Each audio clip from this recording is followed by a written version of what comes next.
Mutton idli. Narayanpur के गांव में भीम कहकर एक आदमी कैटरिंग सर्विस का व्यापार चलाता था। भीम जो भी पकाता था वे बहुत स्वादिष्ट रहते थे। उस गांव में छोटा हो या बड़ा जो भी फंक्शन होता था भीम को ही कैटरिंग के लिए बुलाते थे। भीम को खाना पकाने में उनका परिवार बहुत मदद करते थे। उनका पिता सांभर तैयार करने में स्पेशलिस्ट था। माँ तो बिरयानी पकाने में स्पेशलिस्ट थी। वैसे ही उनका भाई लोग भी खाना पकाने में उनका मदद करते थे। वही गांव में राजा सिंह कहकर एक जमींदार रहता था। राजा सिंह बहुत पैसे वाला था।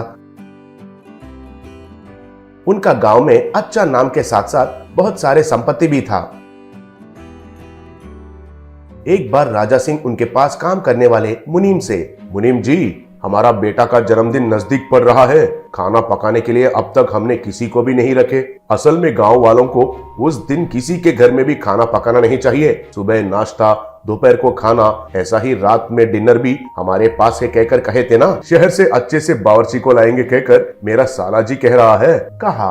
तब मुनीम, मालिक, शहर से क्यों लाना है? और आपके साले जी के बारे में कहना है तो पिछले बार एक छोटा सा पार्टी अरेंज करने के लिए कहा और कूल केक आइसक्रीम जैसा बन गया। इतना देरी किया था। ऐसे वालों को काम सौंपना ठीक रहेगा क्या? और एक बार सोचकर बताइए, कहा। तब राजा सिंह के साले जी कन्ना को बहुत गुस्सा आया। तब मुनीम, मालिक, हमारे गांव में भीम कहकर एक बावर्ची है। अगर वो खाना बनाना शुरू किया तो उनका गंध तो बगल वाले गांव तक पहुंचते हैं। असल में बहुत देर से आपको बच्चा पैदा हुआ और आप उनका जन्मदिन बहुत धूमधाम से मनाने के लिए सोच रहे हैं ना। मेरा सलाह ये है कि अगर भीम को बुलाएंगे तो खाना तो बेहतरीन पकाएगा, कहा। तब राजा सिंह ठीक है कहकर मान लिया।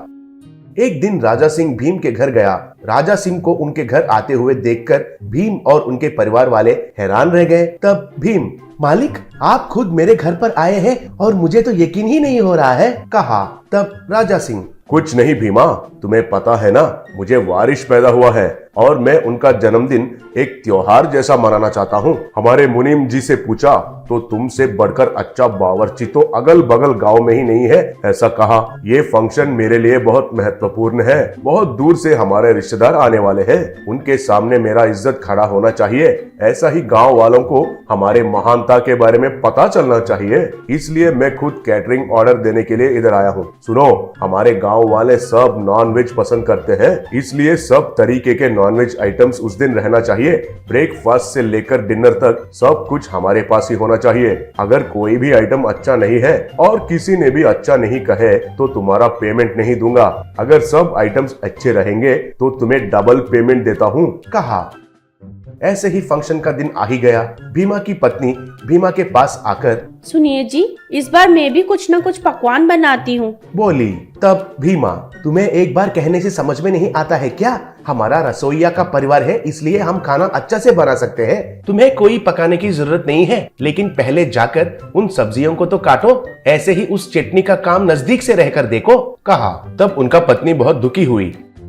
ऐसा सब लोग नाश्ता तैयार करते समय पर कन्ना उधर आया। पहले से ही बनाया हुआ चटनी को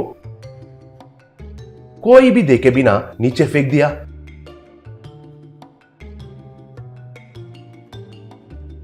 तब कन्ना उनके मन में, अब मेरा साले जी को और मुनीम को बुद्धि मिलेगी। सब लोग तो मैं किसी का काम नहीं हूँ कह रहे थे ना। अब ये चटनी के वजह से सबको गुस्सा आएगा।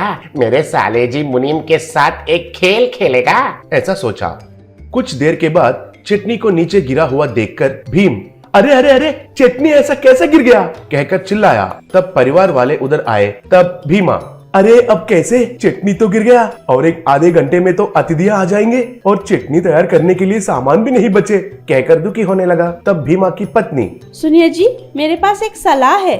हमारे घर में हम कभी कभार मटन इडली बनाते थे ना, और वो बहुत स्वादिष्ट रहता था। अब तो कैसे भी हमारे पास मटन है ना, उससे ही मटन इडली बनाते हैं, बोली। भीमा के पास और कोई रास्ता नहीं था, इसलिए मान लिया।